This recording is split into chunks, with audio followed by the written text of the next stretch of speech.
I'm Monique Minglavin, KIRO 7 breaking into regular programming right now for a breaking update in the search for Travis Decker. The FBI and Chelan County Sheriff's Office updating the case right now.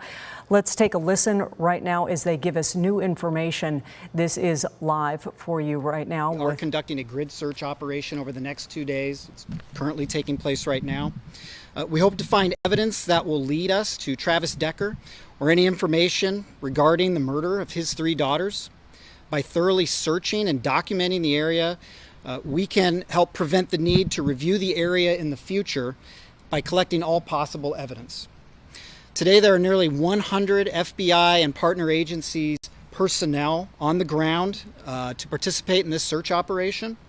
We have specialty teams from the federal government and local partner agencies all deployed here today and tomorrow for this operation. For almost 3 months, the investigators, led by the Chelan County Sheriff's Office and the FBI, have carefully followed hundreds of tips regarding the search for Travis Decker in this investigation. It's taken us over rough terrain, difficult areas, multiple states, remote locations that are inaccessible. The residents and visitors of Chelan County know very well that these areas are covered with vast dirt roads that stretch for miles, no cell phone service, and many other challenges. That effort gets more difficult as time goes on. The elements bury, they carry away, erode the very items that we're looking to seek and capture for the investigation. Our search teams today are out in 90+ degree weather trying to gather all this evidence. FBI Seattle wants to assure the communities in Leavenworth and Wenatchee, as well as Chelan County and Washington State, that this case is a priority for the FBI. That is why we're here today. This is a beautiful area in which a heinous crime occurred. We are here to seek justice for Peyton, Evelyn, and Olivia. We are here to find answers for their family, friends, and the community. And we are here to hopefully provide some measure of closure to their loved ones in this senseless tragedy. We want to thank all the hikers, campers, and the community for their patience as we had to close down a very popular area for recreation. I would ask people that were inconvenienced by this to consider themselves indirect contributors to the search operation. To the community, if you find any information that you think is helpful to this investigation, we're directing you to the U.S. Marshals tip line. Please report any information you feel is appropriate for the investigators to the U.S. Marshals. And Sheriff Morrison has some comments.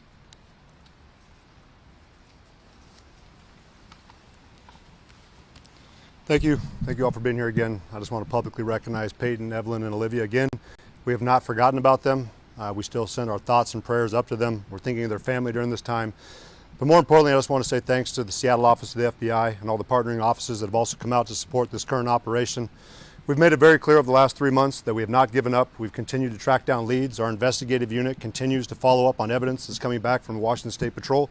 We thank Chief Batiste and his agency for, again, being a valuable partner. You see them out there again today. I'd also like to thank the U.S. Marshals Service for also being out with us during our search. I'd also like to thank the Yakima County Sheriff's Office, the Yakima Police Department, the Spokane County Sheriff's Office, and our agency for being out there, along with the U.S. Forest Service, the U.S. Army's Criminal Investigation Division, and Central Washington University's Anthropology Department. Again, we recognize Chelan County Sheriff's Office as a medium-sized agency. We couldn't do this investigation on our own without our partners coming alongside of us, providing us the resources we need in order to give the kind of investigation that these 3 young girls deserve, their family deserves, and more likely that our community also deserves. We want to bring closure. We want to bring answers. We understand the frustration. We're feeling it as well. It's been 3 months. We would love to have Travis Decker in custody, standing in front of a judge. We recognize that at times these kind of investigations take time. It's going to take perseverance, and as we saw with our partners in Okanagan County Sheriff's Office, after 3 years, they were able to track down their homicide suspect, unfortunately deceased in a homeless camp in Spokane. We recognize that those are the kind of outcomes that do come over time. So it's going to take patience, understanding from our community. Again, we appreciate Whitney, her family, the girls' families and friends for being patient and understanding with the Sheriff's Office, and being understanding that our partners are doing anything and everything possible to do a thorough investigation, following up on all leads, and not limiting any kind of resources that are available. I appreciate the funding that's come in to allow this kind of operation to take place today. You've seen this over the last several months with our partnering and neighboring agencies, not only nationally within the state, but also internationally that have followed up on leads on our behalf. Again, The Sheriff's Office and the citizens of Chelan County are appreciative. We'll continue to be appreciative. But again, we will not relent. We will not give up until this investigation is concluded and that Travis is accounted for and or taken into custody. Again, I appreciate your time. Thank you for being here, showing support for us, and we'll take any questions you may have. Sheriff, Michelle Esteban from this. Yes, ma'am. Can you be specific about why this is such a targeted location? It seems to make sense. Why has led investigators here? Absolutely. So this is the primary area where the initial crime took place. We've had our agents, our investigators, along with the U.S. Marshals Service and our volunteer search and rescue team that did a thorough grid search around the initial campsite. We had our investigators embedded in with that process. The FBI is now following up behind to expand that out. Based off the information that we've received back from behavioral analysis on a possible outcome of how this may have gone or where Travis may have gone, we wanted to expand our efforts out. And further, we wanted to support and provide a solid foundation for our investigation and what areas we have searched for future investigators when they come on scene if we haven't settled this or found Travis in the next couple of years. But it's going to take us some time, and we're going to continue to do a thorough search and continue to expand out around the initial crime scene to ensure we didn't miss anything. I believe we did a thorough search initially, but again, when we come back with new technology, more resources, more personnel, that allows us to better document what we have covered for future investigations. And Sheriff Morrison, Brady Wapiamo with King 5 News. How did you folks decide on the time, on how long you plan on being out here? Just 2 days rather than a week, or less time or more time? Why is it only just 2 days? Based off the resources we had, and again, I'll let the FBI follow up further as they're the ones leading this investigation and the follow-up operation. It seemed appropriate with the amount of ground we were trying to cover, and again, we're mapping it out. If we need to expand further, I understand that they can take more time to expand out, but again, we've agreed on those 2 days. We'll reassess once that time frame comes to an end. And how much ground are we trying to cover over the next 2 days? As I understand it, we're going about a quarter-mile radius around the campsite. If we need to expand out further, we will. Based off investigations and follow-up we've done with the U.S. Marshal's Office, looking into similar cases, we found that historically and typically that you found the homicide suspect and those responsible within a quarter mile of the scene, either alive and or deceased. Is there any new evidence that you've uncovered that you can share with us that led you to this location? No, again, it's just due diligence, making sure that we're checking our boxes and doing everything we can to best map it out in the future in case there comes a time where I'm not in office or our investigators aren't in office. It's well documented. There's a well-established history, and anyone can pick up where we left off. We saw this with the Green River Killer case. This started in the early 80s, expanded out in the early 2000s. I can tell you that a lot of the investigators that were assigned to that case had long since retired.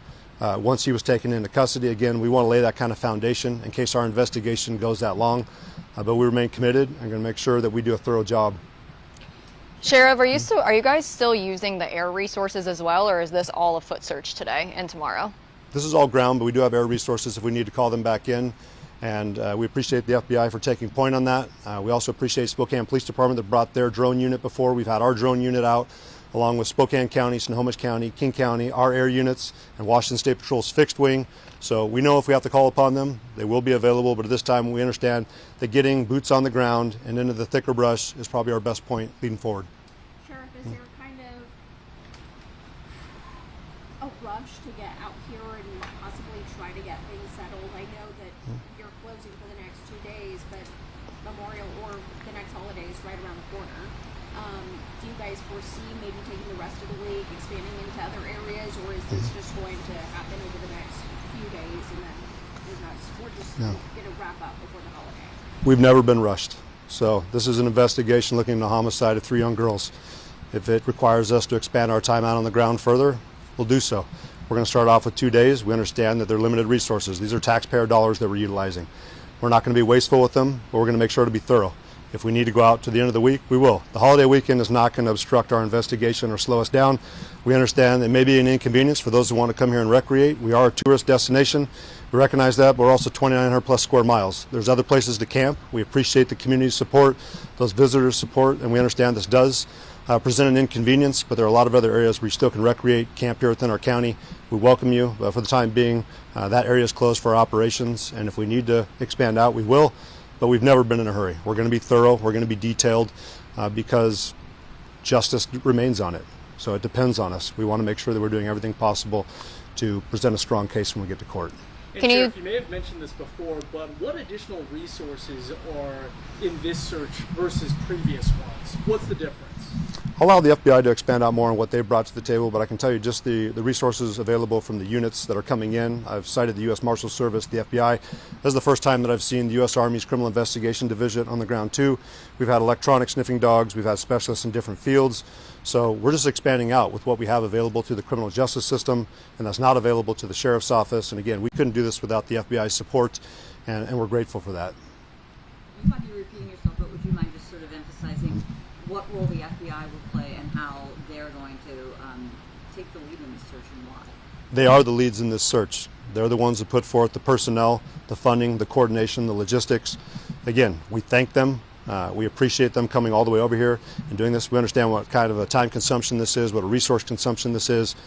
Again, we could not do this without our federal partners. We're thankful for our federal partners. FBI, U.S. Marshals, Homeland Security Investigation. We've had Border Patrol out here assisting us as well.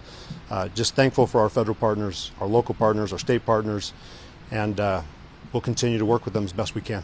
Can you talk a little bit about, I mean, the slightly emotional side? You know, it has been almost 3 months to the day at this point. We're still looking. This is still something that people think about every day in some households. Can you talk a little bit about maybe if it's a little bit defeating to still be doing this today? It's not defeating for us. We don't give up. We understand that the girls would not want us to give up, but I did talk with Whitney last night over the phone. I get her frustration. Of course, she wants the kind of closure where we can locate Travis and bring him to justice. And we also understand that our community is frustrated. We hear the comments back from the community as well saying, why haven't you guys found him yet? And of course, bringing up suggestions, we hear you. We're trying our best. We're doing what we can with the resources we have. We don't get frustrated though. We're not going to give up. We understand this could take years, and we'll be here. If it's not me wearing this uniform, it'll be another Chelan County Sheriff's deputy. It'll be another FBI agent. It'll be another U.S. Marshal. This is not going to go away till Travis is located. And again, we're going to continue to persevere, grind on, and we will find him in one fashion or the other. Can you talk a little bit about the current reward? The current award that the U.S. Marshal Service is offering is $20,000, and I know I've heard calls from the public, why don't you raise that amount? Again, we don't control that. We appreciate the U.S. Marshals for putting in the work that they have. Having Travis be in the spotlight that he is in, and also the funds that have been made available to turn him in. I don't think there's anything saying that members of the public couldn't come up with their own funds to offer up, but again, I would tread lightly in there because fraud is a real thing. But again, we're pursuing forward with justice. We hope that individuals do take the award as a serious offer, and we'll continue to work with the Marshal Service. If we're able to get additional funding, we're grateful for that as well. Can you speak a little bit to, I know we've talked about the terrain extensively, his military training, but what is the likelihood with the type of weather we've experienced that Travis Decker is alive at this point? Yeah, we'd never presume that he's alive or dead until he's accounted for or found in one fashion or the other. I've said it before, I don't believe he's special in any way. He was part of the military. I appreciate his service. Right now, he's a criminal at large. He's wanted for murder and kidnapping. We have other individuals on the ground that are more trained, our instructors in this field, are actual survivalists, and I feel like we have the right members on our team, and he's got a lot of people hunting against him. I've said it before, he's got to be perfect every single day. We just have to be perfect once, and if he is still alive, I got to imagine he's pretty tired by now. But we understand the likelihood that there could be a potential that he is deceased, but until we find him, alive or dead, we're going to continue to search. Question for Agent Orth, if I could. Sir. The question was asked, sir, about resources. Jefferson Robbins with NCW Live TV. The question was asked about FBI resources, and I know this is characterized as a grid search, but can you say anything about the people involved in the grid search? Are there people with specialties, special skills that you wanted to have for this operation? Yeah, absolutely. So we brought in people with specialty skills. The FBI maintains what's called the evidence response team. We have many of those individuals embedded with the teams. We have members of the FBI SWAT team embedded with each of the search teams that are out there. And to be clear, there are a number of search teams that are searching this area. It's not one big team around, it's several smaller teams. So we have those experts there. We have experts from outside agencies that are here. So we have electronics experts currently on the ground right now at the Rock Island Campground. So any possible investigative or search personnel that would bring an expertise to the table, they are here today. The notice of the closure of the Forest Service area came out on Friday. How far in advance was this operation planned? It's something we've been discussing for a while. It takes a long time to put this many resources, 100 people together with the right expertise in the same place at the same time. We also didn't want to, impact the public unduly because this is such a popular area. So I would just say weeks and weeks. This has been in the works. Maybe actually more than that. Were you counting on this weather? We'll take it. Okay. We'll take it. And once more, when do you guys plan on reopening this area? Obviously, Yeah. as we discussed, potentially 2 days to start, potentially longer, but what about now? So right now the game plan is for the area to be reopened Tuesday evening to the public. If we will change that if something during the search dictates that we need to. But at this point, it will be reopened Tuesday evening. And around what time? Do we have a Yeah, time the by Forest hand?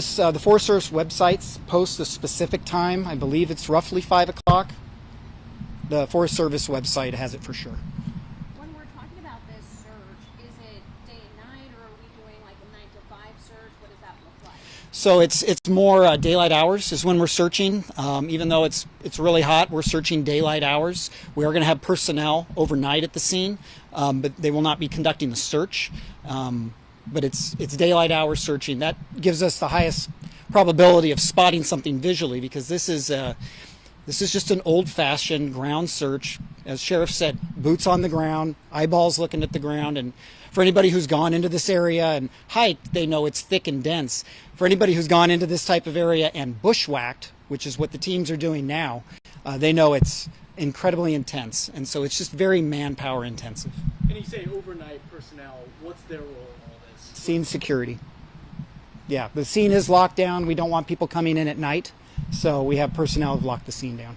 Is it unusual for the FBI to be involved in a search like this, or why or why not? No, it's not. This is a federal crime. There's a federal warrant out for Travis Decker, and so it's not unusual. The FBI can bring, as we've talked about today, a tremendous amount of resources to these problems. A rural area, remote, no cell phone service.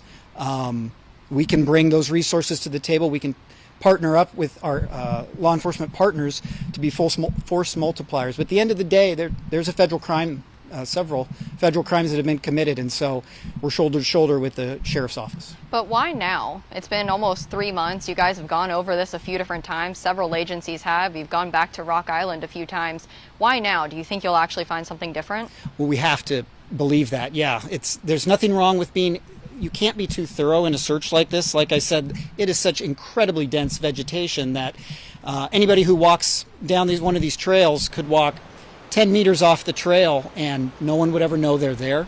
And so by coming in with a very, I would say, sophisticated search operation where everything has been divided up by GPS coordinates, responsibilities have been divided up very specifically. It's going to be documented electronically and visually what ground has been searched, what's been cleared, so that potentially future teams that come in don't need to go over the same area. Is there a fear that it's too late? I mean, there's been campers there. There's been people walking through that area, evidence stomped all over potentially. Is it too late? No, it's never too late to go look for evidence. So no, we don't feel that way.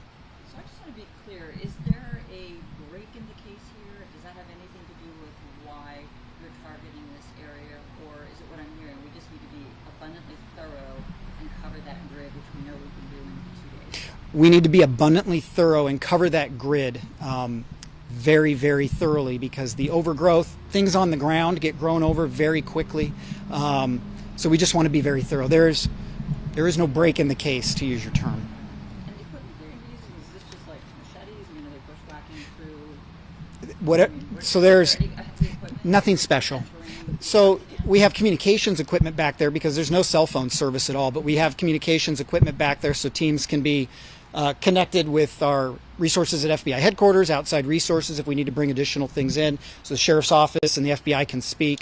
But really, it is old-fashioned hard work, people walking through the woods, looking at the ground within sight of each other, not missing a single square foot to make sure that this area that we were responsible for has been cleared and there is nothing of interest here. We need to now look somewhere else.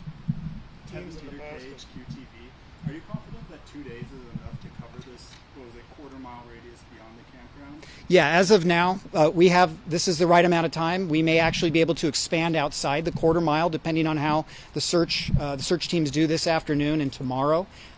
We may actually go further out than what we initially intended. So. And I suspect, I don't want to assume that you agree with the sheriff that historically, when you look at other cases, perhaps that are somewhat similar, oftentimes you may find your suspect within that radius. Yep. Do you believe that? And, Yeah. And is that why? If you just speak to that for a second. Yeah, the FBI believes that too, that, generally in these cases, not all the time, but a good amount of time, what we're looking for is not vastly different than the area where the crime occurred. So that is why we've centered our search operation today on where the crime occurred. Does anybody think he's got any sort of help? We're open to all possibilities. Is there a water element to this search? The river's been searched once or twice. Sheriff Morrison was on one of those searches. This time around too? Sheriff, you want to speak to the water search? The FBI has a team up there right now from the Spokane County Sheriff's Office that's evaluating the area, but I don't believe they're in the water today. So we brought Spokane County Sheriff's Office's dive team in. There were certain areas that our swiftwater team could not access just because if you're diving underneath log jams, that was an area that we didn't have the equipment for. So Spokane County, thanks to Sheriff Knowles, has offered up their dive team to come in, search areas that we weren't able to get to. They should have their scuba gear, their dive tanks. That's going to allow us to get into areas that, again, we weren't able to access. The National Park Service wasn't able to access. But we feel pretty confident with our swiftwater team being in the water twice now to conduct searches since the water's come down. The National Park Service's swiftwater rescue team been in the water for over 4 days. And now we have Spokane County Sheriff's Office's dive team going in the water too. We feel very confident the water's been covered thoroughly. But again, we'll utilize what resources we have and make sure that we didn't leave any stone unturned.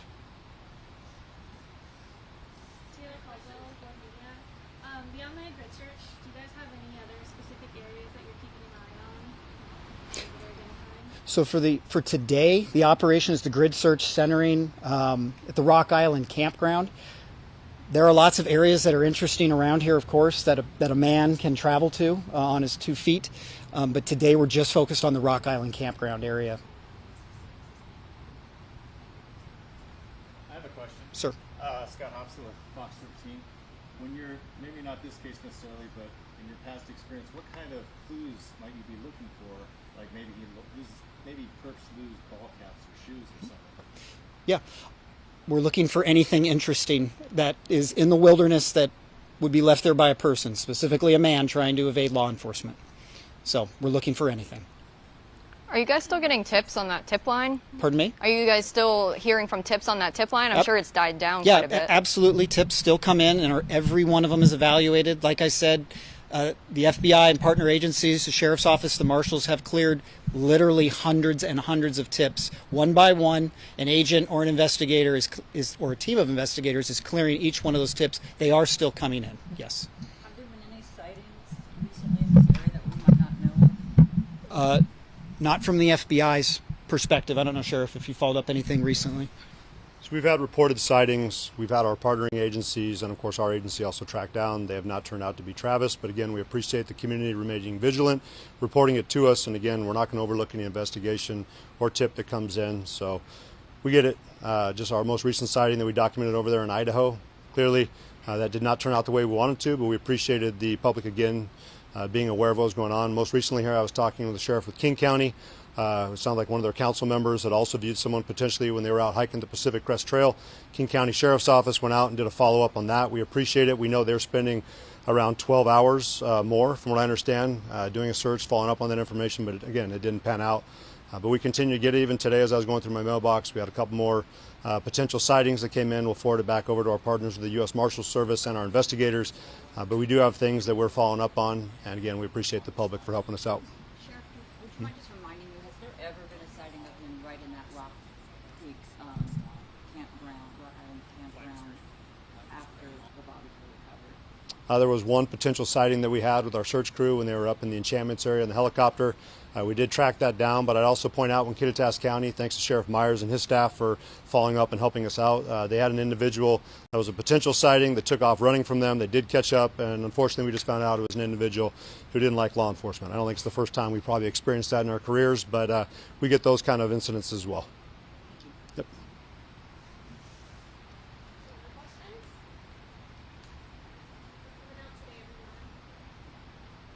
All right. Thank Appreciate you. everyone for coming. Thanks. And so that is the latest Ben. in the search Appreciate for it. Travis Decker, the Wenatchee man who allegedly murdered his 3 little girls, Peyton, Evelyn, and Olivia. A lot of people hoping to hear there had been a breakthrough in the case, that they would be able to feel a little safer, that something would help the healing of Whitney Decker, the mother of those 3 girls, but not yet. Bottom line, this was more of a plea for patience 3 months in. They indicate they are going to be doing an enlarged, thorough grid search of the Rock Island Campground area, the rough terrain near where the girls' bodies were found, trying to find any and all evidence. And it was another appeal for any information people may have. You also heard the Chelan County Sheriff referencing the possibility, if not the likelihood, that it may take years to reach a conclusion in this search, even referencing cases that took decades to close. Again, this was an update from the FBI and the Chelan County Sheriff's Office on the search for Travis Decker. KIRO 7's Brooke Griffin was at that media conference. She is right now gathering more information, and we will continue to cover this new development on our website, KIRO7.com. We'll also have the latest on air at 4 p.m. right here on KIRO 7 News, and we'll see you then. We now join the following program.